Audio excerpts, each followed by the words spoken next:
नमस्कार, अभी तक में आपका स्वागत है। ठाकुरद्वारा में नकल करने से रोकने पर छात्रों द्वारा की गई फायरिंग में अध्यापक समेत 2 लोग गंभीर रूप से घायल हो गए। घायलों के अनुसार आरोपी पूर्व ब्लॉक प्रमुख योगेंद्र सिंह और भूरा का भतीजा बताया गया। मामला ठाकुरद्वारा क्षेत्र का है, जहां पर इंजीनियर गुफरान अहमद परीक्षक के रूप में मौजूद थे। तभी वहां पर कुछ लोगों ने अपने बच्चों को परीक्षा में नकल कराने का प्रयास किया, लेकिन ऐसे इंस्टीट्यूट पर मौजूद परीक्षक गुफरान ने उन्हें ऐसा करने से रोक दिया।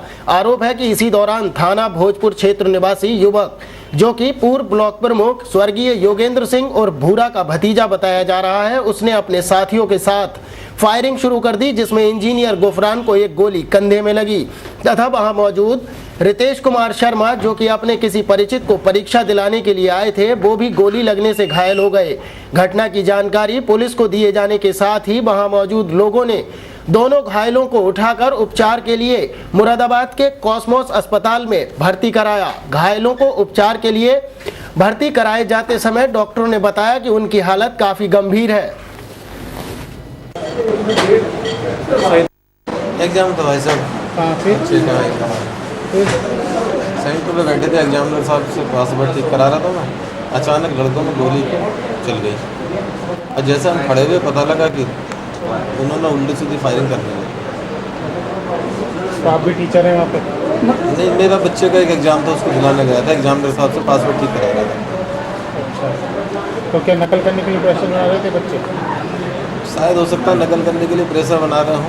एकदम गोली चल गई? तो गोली चलती की आवाज़ सुनाई दी, गोली चल रही है। वहाँ खड़े हुए पता लगा पहले एग्जामिनर साहब के लग गई, फिर पता लगा मैंने देखा मेरे हाथ में गोली का एहसास नहीं हुआ कैसे लगती है, पहली बार देखी कैसे। जी क्या मामला है? सर एग्ज़ाम चल रहा था सेंटर पे, कुछ लोग जो है लैब में घुसाए कि हमारे बच्चे का एग्ज़ाम चल रहा है, हमें उसको हेल्प करानी है। वहाँ ES वगैरह सबने मना किया कि आप ऐसा नहीं जा सकते लैब में, तो उनको मना किया। तुरंत जो है कि हम ये कर देंगे वो कर देंगे, हम आप जानते नहीं है, इस तरीके से हम फायरिंग। तो उन्होंने क्या कि हम गोली मार देंगे, ये करेंगे, उन्होंने फायरिंग स्टार्ट कर दी। अच्छा, लाइसेंस कौन लोग थे? जी लाइसेंस सर ये तो नहीं कह सकते कि कौन सी थी। लोग कौन थे वो? जी कौन लड़के थे? तो ये बताया जा रहा है कि ब्लॉक प्रमुख के कोई, जिससे बता रहा था कि ब्लॉक प्रमुख का भतीजा हूँ। ब्लॉक प्रमुख भूरा जो है उनका भतीजा। हमारे पास फ़ोन आया था। एक्चुअली मेरा छोटा भाई है इंजीनियर गुफरान खान, पहले ये जौहर यूनिवर्सिटी में भी असिस्टेंट प्रोफेसर लेक्चरर थे। अभी ये नेलेट सोसाइटी है ढोएक गोरखपुर, उसके बिहाफ पे सेंटर सुपरिटेंडेंट गवर्नमेंट के बिहाफ पे जाते हैं। ठाकुरद्वारा सेंटर में गए थे एग्ज़ाम कराने के लिए सुबह। घर से तो खैर 6 बजे के बाद ही चले गए थे, वहाँ शायद 8:30-9 बजे पहुँचेंगे। एग्ज़ाम शुरू कराया तो ये लगभग 10 साढ़े 10 बजे की वारदात है। कुछ स्टूडेंट जो हैं क्या शरारती थे, तो वहाँ नकल करने की कोशिश कर रहे थे और एग्ज़ाम में डिस्टर्बेंस कर रहे थे। तो जो सेंटर इंचार्ज हैं उन्होंने और इन्होंने थोड़ा सा शक्ति दिखा के उन्हें बाहर करने की कोशिश की। तो उनमें से 1-2 लड़के छुपा के तमंचे या कुछ अनऑथराइज पिस्टल वगैरह लेकर आए हुए थे और उन्होंने एकदम से सामने से फायरिंग शुरू कर दी। तो उसमें मेरा भाई काफ़ी बुरी तरह जख्मी हुआ और एक और है साथ में एडमिट है। आप लोग दुआ करिए। बाकी मैंने दो टीचर्स पे गोली। क्या नाम आपका? मेरा नाम रोहित शर्मा। क्या मामला? एग्ज़ाम करने गए थे, कोई मामला नहीं, हमारी तरफ से तो मुझे ऐसा पता भी नहीं था। हो गए थे एग्ज़ाम में, पता चला कि हमें तो लगभग 1 बजे पता चला कि भाई ऐसे टेस्ट डी हो गई है, कॉस्मोस में भर्ती है। यहाँ आए तो बताया कुछ असामाजिक तत्व आए थे सेंटर पे, गोली वगैरह चलने लगी। तो उसमें एग्जामिनर साहब ज़्यादा गंभीर हो गए घायल और उनके जो है कंधे में लगी, वो भी काफ़ी। तो आपके चाचा क्या करते थे? जी टीचर हैं वो, टीचर तो वगैरह पढ़ाते हैं। तो क्या नकल करने के लिए नहीं, अब वो दूसरों के इरादे वो जांच हो उस चीज़ की, तब पता चले क्या। अभी ये पता लग रहा है कि नकल करने के लिए नहीं, अभी मैं तो इसमें कुछ नहीं कह सकता हूँ, लेकिन दूसरे जो गोली चलाई जिन लोगों ने, अब उनका क्या इरादा था, क्यों उनके कैसे क्या उस मोहन को इनके लग गई, इनसे क्या परेशानी है, जाँच हो पुलिस कार्रवाई करे तो पता चले। नकल करने से रोकने पर अध्यापक को गोली मार दी गई। इसके बावजूद ठाकुरद्वारा से मुरादाबाद तक घायलों के परिजन उन्हें अकेले ही लेकर पहुंचे। मुरादाबाद पहुंचने के करीब 1 घंटे बाद SP देहात तो पहुंच गए, लेकिन ठाकुरद्वारा पुलिस नहीं पहुंच सकी। ठाकुरद्वारा के ऐसे इंस्टीट्यूट पर नकल करने से रोकने पर दिन दहाड़े जान से मारने की नीयत से परीक्षक को गोली मारकर घायल कर दिया गया तथा एक अन्य व्यक्ति भी इस फायरिंग की चपेट में आ गया और घायल हो गया।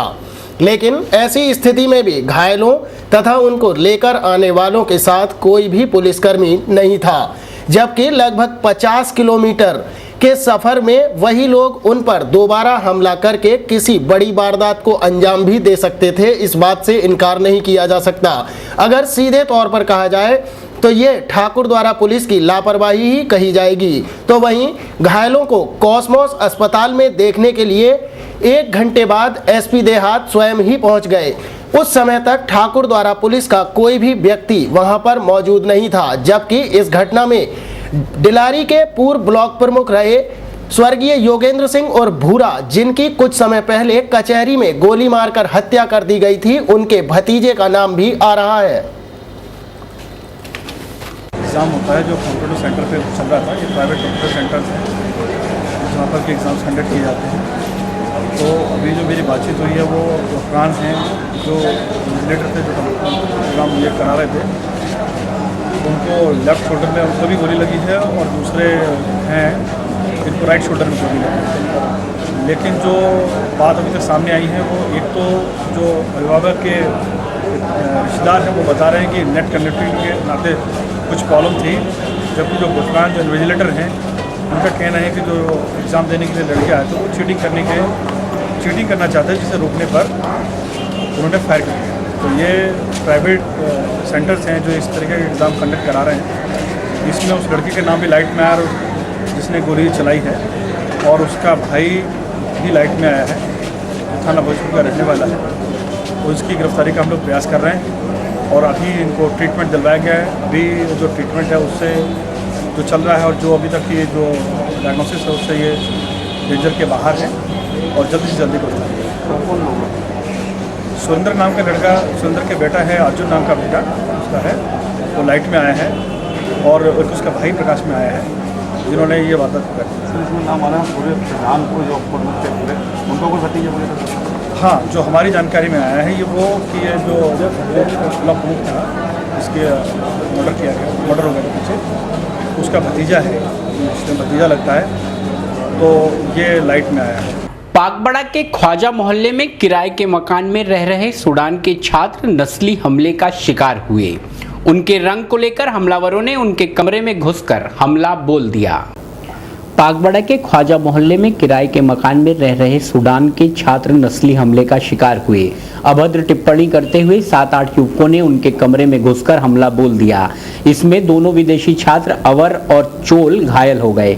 हमलावर वहां से फरार हो गए। पीड़ित अवर ने थाना पागबड़ा में मामले की रिपोर्ट दर्ज करा दी है। पुलिस सूत्रों का कहना है कि घटना की जानकारी सूडान के दूतावास को भी भेजी गई है। दक्षिणी सूडान के खार्तुम शहर में रहने वाला अवर पुत्र मोम्बको टीएमयू में बीसीए प्रथम वर्ष का छात्र है। उसी के शहर का चोल पुत्र अकोचा भी टीएमयू में बीएमएलटी प्रथम वर्ष का छात्र है। दोनों करीब 7-8 माह से तंबाकू फैक्ट्री के निकट ख्वाजा मोहल्ले में रियासत अली के मकान में किराए पर रह रहे हैं। उनके काले रंग को लेकर कुछ युवा नस्ली टिप्पणी करते हैं और मजाक बनाते हैं। दोनों मजाक से बचने को कहीं जाने से भी बचते हैं। शनिवार शाम 4 बजे अवर और चोल कमरे में पढ़ाई कर रहे थे कि तभी 7-8 युवक उनके कमरे का दरवाजा खटखटाने लगे। दरवाजा खोलते ही वे लड़के इन दोनों छात्रों पर टूट पड़े।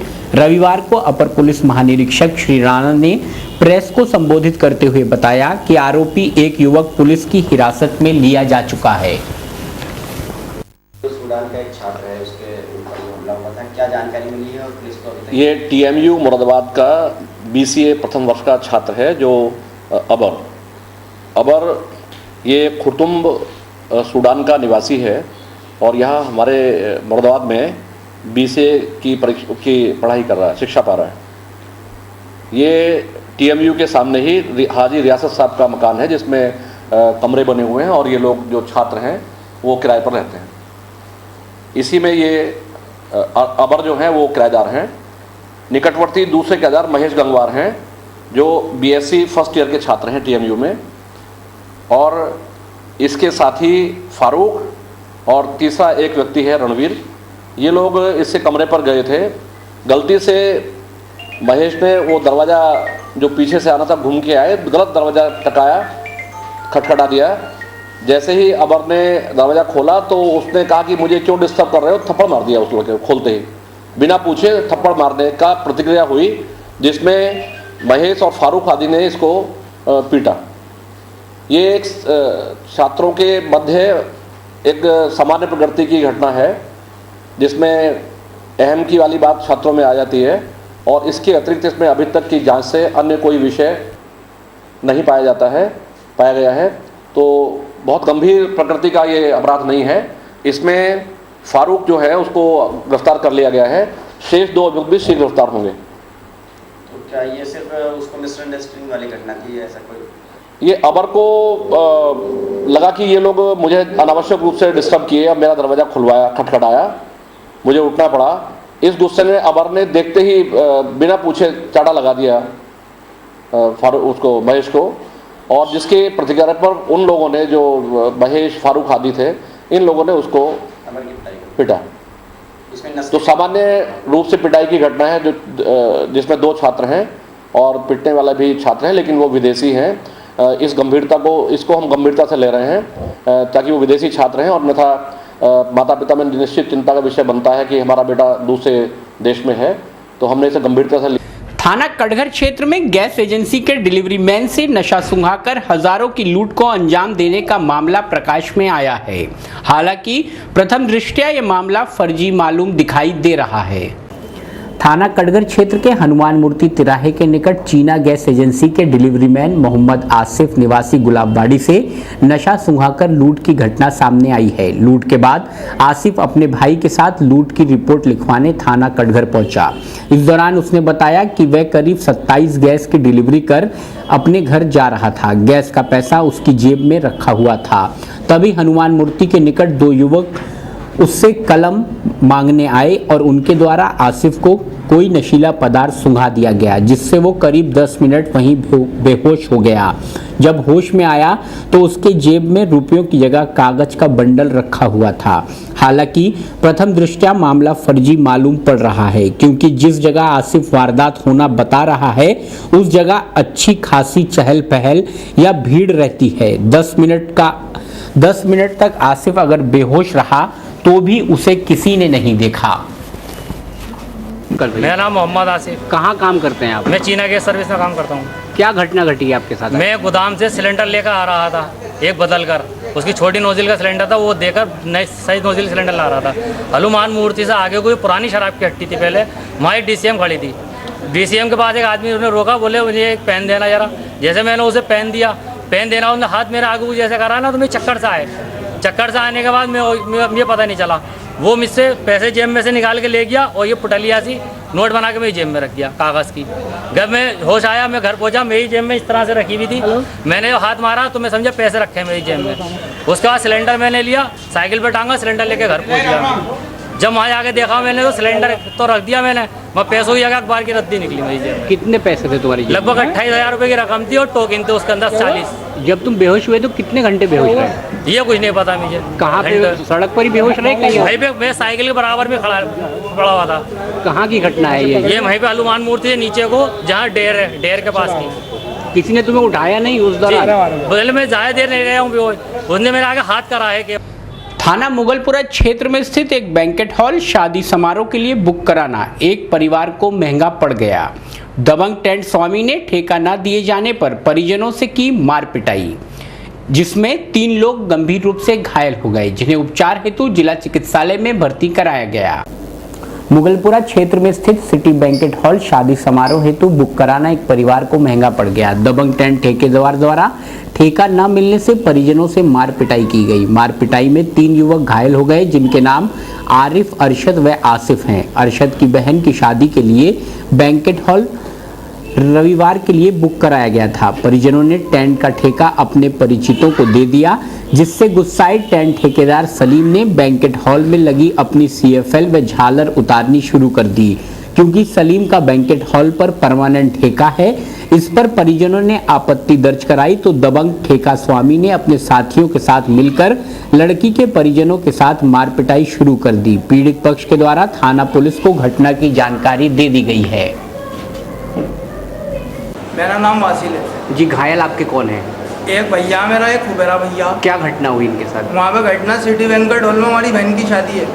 वहाँ पे बहन की शादी में उनकी सलीम टेंट वाले की वो लग रही थी सैपले, उनका डेकोरेशन का भी काम है। वो आए बोले सैपले उतारेंगे हम, और सैपले हमने कहा भाई जो पैसे ले हमारे चचा बोले यार हमारा वहाँ 20 सैप लेंगे तो हमसे 2 सैपले ले ले। बोला ना मैं सैपले उतारूंगा। बाप से बात हो रही, लड़ने ने आके एकदम हाथापाई चालू कर दी। कितने लोग घायल हो गए? 3 आदमी घायल है हमारे पास, 2 तो जाएंगे और एक के सब ये गर्दन पे लगा हुआ। लाजपत नगर में उधार का पैसा न मिलने पर एक महिला द्वारा आरोपी व्यक्ति की बाइक रोक ली गई। इस दौरान महिला द्वारा जमकर हंगामा भी किया गया। लाजपत नगर में एक महिला द्वारा महाराजा हरिश्चंद्र कॉलेज के करीब जमकर हंगामा किया गया। इस दौरान काफी भीड़ भी इकट्ठा हो गई। महिला ने बताया कि एक व्यक्ति उससे 5 माह पहले 10,000 रुपए उधार लिया था, अब मांगने पर टाल रहा था। आज लाजपत नगर में दोपहर के वक्त युवक बाइक से जा रहा था, तभी महिला द्वारा अपने साथी के साथ आरोपी युवक की बाइक छीन ली गई तथा पुलिस को मामले की जानकारी दी गई। क्या नाम है आपका? जी रेशमा जी, क्या हुआ, क्या घटना हुई? क्या नाम है आपका? रेशमा जी, क्या घटना हुई अभी आपके साथ? मैं फर्म से लेकर आई थी पैसे। हाँ, मेरे पैसे की बहुत ज़रूरत थी, तो बोले हमारा 8 हज़ार रुपये तो देती था, 2,000 रुपये हमारी डील तुम्हें दे देंगे फर्म से। तो मैं लेके आई थी, नहीं बुढ़े में चढ़ाए पे एक जगह आया हूँ तो जहाँ पे वो ले रहे थे जब आपको आई हम तो स्कूल के बाहर वहाँ से लेकर। वक्त है एक छोटे से ब्रेक का।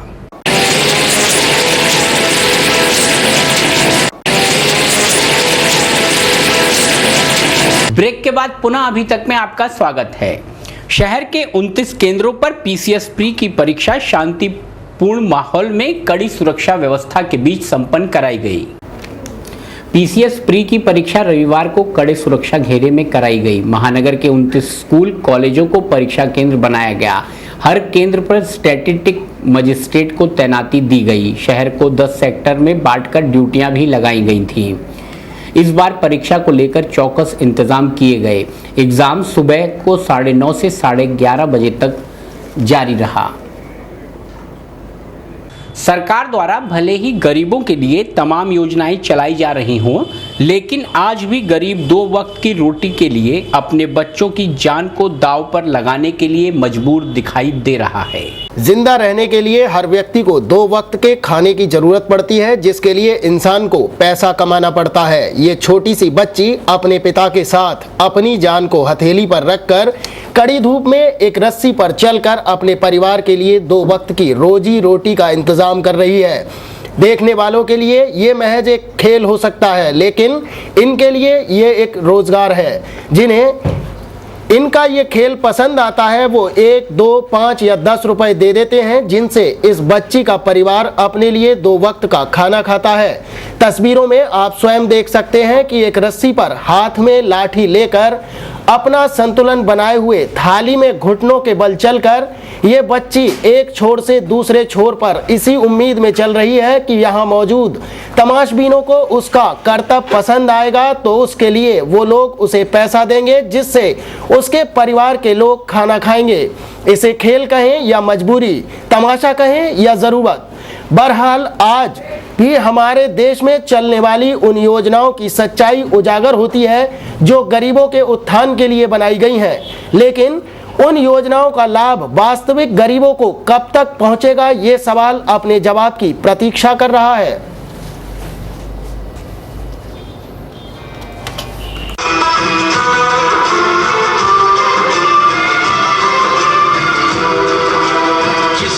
दिल में दर्द न हो, जानवर हैवान है, जो किसी के गम को बांटे, बस वही इंसान है। बेसहारों का सहारा जो यहाँ बन जाता है, सच्चे मानो मसीहा बस वही कहलाता है। अपने दिल के इस टुकड़े से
रामगंगा को स्वच्छ बनाने के लिए भले ही कई संगठन काम करने का दावा कर रहे हों, लेकिन सच्चाई सिर्फ यही है कि वो लोग सिर्फ स्वयं को हाईलाइट करने और अपने लिए जन समर्थन जुटाने के लिए ही ये कार्य कर रहे हैं।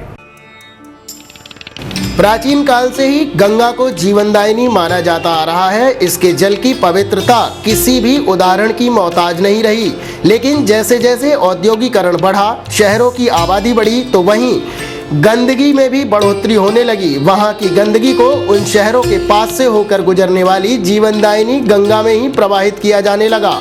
मुरादाबाद के नजदीक से होकर गुजरने वाली रामगंगा ने जहां इस क्षेत्र को निर्मल जल देकर यहाँ की फसलों को सिंचाई का सहारा दिया, तो वहीं इसके बदले में लोगों ने उस जीवनदायिनी रामगंगा को ही प्रदूषित करना शुरू कर दिया। शहर की नालियों से होकर नालों के जरिए गंदा पानी हो या महानगर की फैक्ट्रियों का दूषित जल, आज ये सभी रामगंगा में प्रवाहित किया जा रहा है, जिसके कारण रामगंगा का जल दिन ब दिन प्रदूषित होता जा रहा है। जिस जल से स्नान करके लोग अपने दिन की शुरुआत किया करते थे, आज उस जल में सिर्फ अपने घर में हुई पूजन सामग्री का विसर्जन किया जाता है। गंगे महारानी पतित पावनी पावन है, इनके जो है गंदगी नहीं करनी चाहिए। ये सबको पावन करने वाली हैं, सबको शुद्ध करने वाली हैं।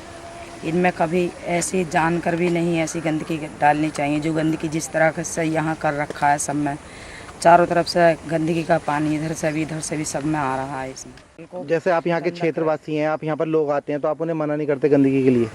हाँ, ये भी हम लोगों की कमी है।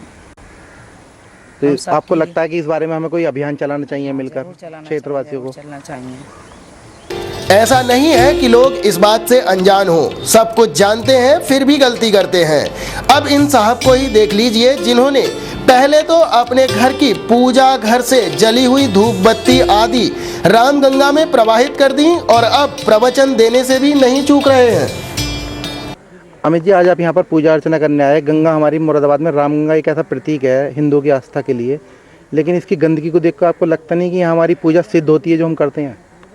देखो सर, पूजा तो हर आदमी की आस्था होती है। रही बात गंदगी की, तो गंदगी हर आदमी को ही बात सोचनी पड़ेगी। प्रशासन अकेले तो कर नहीं सकता सब काम। हम अगर गंदगी खुद नहीं डालेंगे गंगा में या नालियों में, पन्नी नहीं फेंकेंगे, तो वही गंदगी बह के यहाँ आती है। तो ये सब हम सभी की ड्यूटी है कि हम उस बात को समझें और गंगा को प्रदूषित ना करें। साथ में प्रशासन की भी ड्यूटी है कि कागजों में ही सारी कार्रवाई ना करें। जो पैसा मिलता है, जो भी आता है गंगा की सफाई के लिए, उसको ठीक ढंग से उपयोग में लाएँ। आपने देखा होगा बहुत सारी सामाजिक संस्थाएं हैं जो सफाई के नाम पर ढोंग करती हैं। सिर्फ उन सामाजिक संस्थाओं के लिए कुछ ऐसा संदेश देना चाहेंगे कि वो कुछ ऐसा करें कि लगे वाकई में गंगा हमारी साफ़ हो रही है? सर जी, ये सब मिलकर करना होगा हम सभी को, क्योंकि संस्था में भी हम और आप जैसे लोग ही होते हैं। जब तक हम सब जो हैं पूरी तरीके से जागरूक नहीं होंगे, मिलके सामने नहीं आएंगे और बातों के सिवा काम नहीं करेंगे, तो तक हम अपनी गंगा को या नदी को साफ नहीं कर सकते।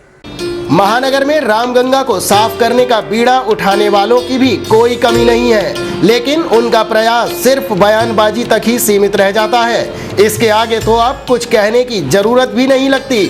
अगर यही हाल रहा तो वो दिन दूर नहीं जब हम गंगा जल के लिए तरस जाएंगे।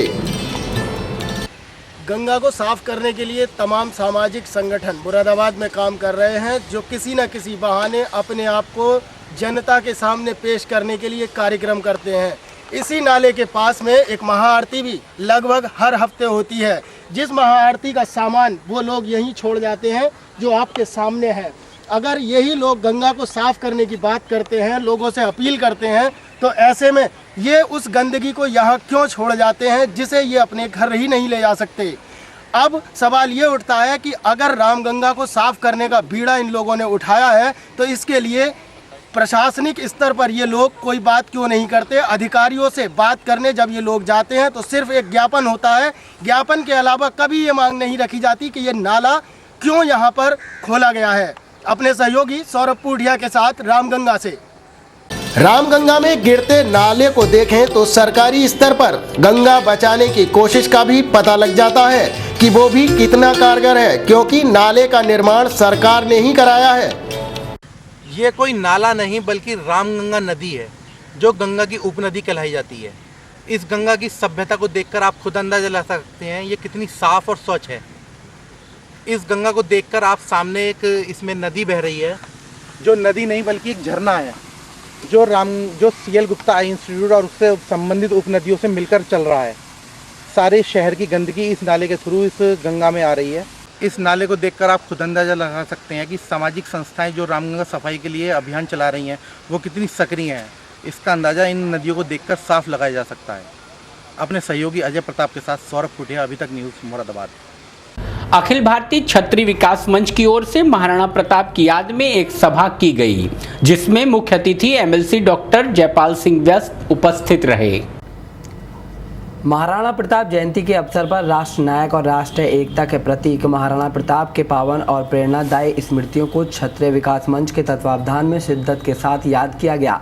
कार्यक्रम का शुभारंभ डॉक्टर जयपाल सिंह व्यस्त, डॉक्टर रमेश चंद्र यादव, राजपाल सिंह चौहान और ओमवीर सिंह के करकमलों द्वारा महाराणा प्रताप के छायाचित्र पर माल्यार्पण और दीप प्रज्वलन से हुआ। कार्यक्रम की अध्यक्षता करते हुए ओमवीर सिंह ने कहा कि महाराणा प्रताप जीवन को स्वाभिमान और सम्मान के साथ जीने की प्रेरणा देते हैं। मुख्य अतिथि डॉक्टर जयपाल सिंह व्यस्त ने अपने संबोधन में कहा कि महाराणा का जीवन संघर्ष में बीता था, तब भी उन्होंने अपने आदर्शों एवं मूल्यों में कभी समझौता नहीं किया। मुख्य वक्ता डॉक्टर रमेश चंद्र यादव ने कहा कि महाराणा प्रताप किसी एक वर्ग या एक समुदाय के नायक नहीं थे, वो जन जन के नायक थे। इस अवसर पर क्षत्रिय विकास मंच द्वारा वरिष्ठ नागरिक एवं प्रतिभाशाली छात्रों को सम्मानित किया गया। इस कार्यक्रम में स्थानीय कवियों BS गौतम, अनुराग, ओंकार सिंह ओंकार, डॉक्टर अमरीश गर्ग आदि ने अपनी रचनाएं प्रस्तुत की। इस अवसर पर कार्यक्रम का संचालन डॉक्टर सतीश चौहान एवं डॉक्टर अवनीश सिंह चौहान ने संयुक्त रूप से किया। आभार डॉक्टर सत्यवीर सिंह चौहान ने किया है। जंगल या पर्वत का केवल नाम नहीं है, ये मानचित्र पर चित्रित हिंदुस्तान हिमालय है। मानचित्र पर चित्रित हिंदुस्तान हिमालय है। रानी झांसी के घोड़े की बाग हिमालय है। हाड़ा की रानी का अमिट सुहाग हिमालय है। तक्षराज के हवन कुंड का यह प्रत्युत्तर है। प्रलयंकर शिव के तांडव की आग हिमालय है। महाराणा प्रताप जयंती का ये महोत्सव आयोजन शिवम वेंकट होटल में अखिल भारतीय विकास मंच के तत्वावधान में किया जा रहा है। महाराणा प्रताप जयंती कल 9 मई को हमारे मंच के माध्यम से फवारा चौक पर मनाई गई थी। उसके उपलक्ष्य में आज ये महोत्सव रखा गया है, जिसमें सभी क्षेत्र के सभी जिलों के क्षत्रिय उपस्थित हैं। हमारे मुख्य अतिथि जयपाल सिंह व्यस्त रहे। यहाँ लेना होगा एक और छोटा सा ब्रेक।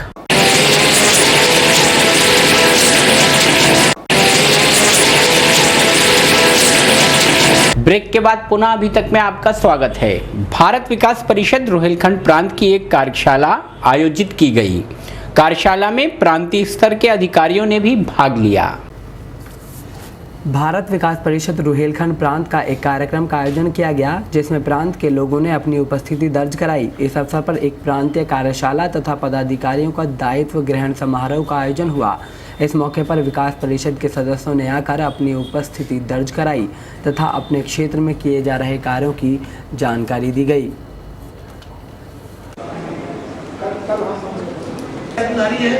पूरी टीम हमारी मौजूद है और साथ ही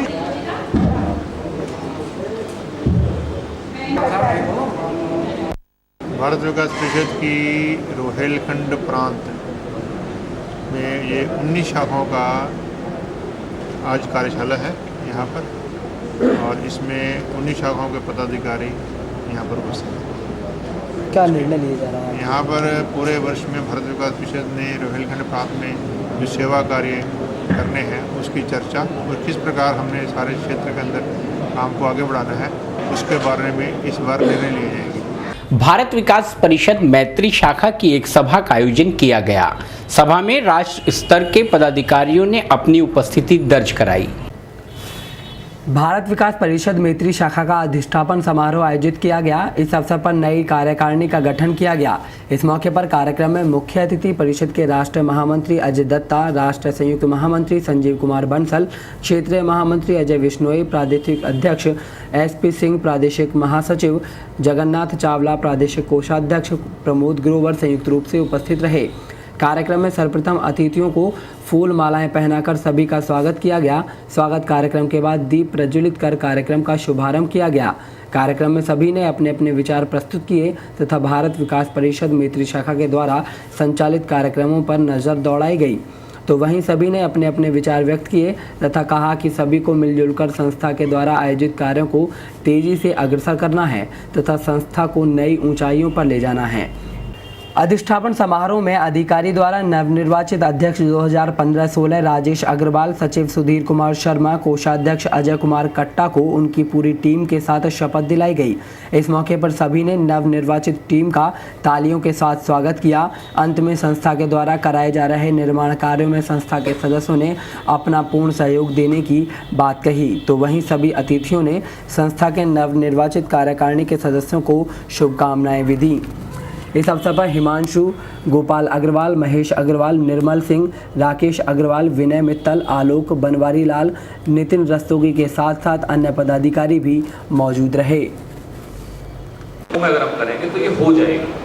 बहुत सारे लोग ऐसा मंच है कि इसके जरिए आप समाज सेवा अपने मन से कर सकते हैं। एनजीओ जिला समाजवादी यूथ ब्रिगेड की मासिक बैठक पार्टी कार्यालय पर संपन्न हुई। रविवार को मुलायम सिंह यादव यूथ ब्रिगेड की मासिक बैठक जिला कार्यालय चक्कर के मिलक पर संपन्न हुई। सभा की अध्यक्षता जिला अध्यक्ष मोहसिन खान ने की। सभा को संबोधित करते हुए मोहसिन खान ने कहा कि 2017 का चुनाव नजदीक आ गया है, हर कार्यकर्ता को तैयारी में लग जाना चाहिए। 2017 के चुनाव की तैयारी बूथ स्तर से करनी होगी।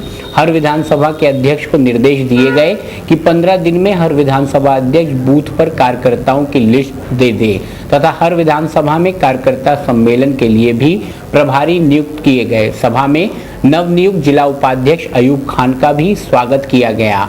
सभा का संचालन धर्मेंद्र यादव ने किया। सभा में कामिल मंसूरी, लालू परवेज, जुबैर असद, मजहर मिर्जा, यशपाल सैनी, शशांक अग्रवाल, मोहम्मद फ़हीम मलिक, खलील अहमद, मुस्तकीम, मुशाहिद, कुर्बान अली, मोहम्मद रफ़ी, माजिद अली आदि सपाई उपस्थित रहे। प्रदेश अध्यक्ष की तरफ से फरमान मिला है हमें कि हर महीने की हमें मासिक बैठक करनी है 8 तारीख को। वो एक दो दिन ऊपर हो गए कोई बात नहीं, लेकिन बैठक हमें करनी है। इस बैठक में हमें अपने कार्यकर्ताओं को जो भी एक महीने में कोई भी परेशानी आती है उस समस्या को हम सुनेंगे और कोई भी परेशानी है उसका हल निकालेंगे। मुझे जिला समाजवादी पार्टी यूथ ब्रिगेड का जिला उपाध्यक्ष मनोनीत किया गया है और जो मेरी जिम्मेदारी है आने वाले 2017 के चुनाव में पूरे ज़िले में बूथ कमेटियों का गठन करना, उनका निरीक्षण करना, मुझे ये खास निर्देश प्राप्त हुए। लास्ट बार हम माननीय मुख्यमंत्री जी की बैठक में भी गए थे, तब से भी यही निर्देश हम लोग को मिले गए हैं कि हमें 2017 के चुनाव में हमें बूथ को मजबूत करना होगा। एक बूथ पर हमें 10-20 यूथ बनाने हैं, उसी पे लेकर हम सारा भी काम कर रहे हैं। पूरे विधानसभा अध्यक्षों को, सारे महानगर अध्यक्षों को लेकर के एक मीटिंग आज की गई थी। इसके संपर्क में दिशा निर्देश जो भी पार्टी की तरफ से वो दिए गए। संगम कला ग्रुप की ओर से सुर तरंग कार्यक्रम आयोजित किया गया, जिसमें प्रतिभाग कर बच्चों ने अपनी आवाज का जादू मंच से बिखेरा। सुर और संगीत के इस युग में तेजी से युवा अपना नाम रोशन कर रहे हैं तथा अपनी आवाज़ का जादू भी लोगों में बिखेर रहे हैं। शहर की ऐसी ही प्रतिभाओं को निखारने तथा उनका चयन करने के लिए एक संगीत गायन प्रतियोगिता का आयोजन किया गया, जिसमें बच्चों ने फिल्मी गीतों की धुनों पर अपनी आवाज़ से गानों को संवारा तथा फिल्मी गानों को अपनी आवाज़ दी। इस अवसर पर निर्णायक मंडल के द्वारा बच्चों में से प्रथम, द्वितीय और तृतीय का चयन किया गया तथा सभी प्रतिभागियों को सम्मानित किया गया। इस अवसर पर शहर के जाने माने लोग भी उपस्थित रहे।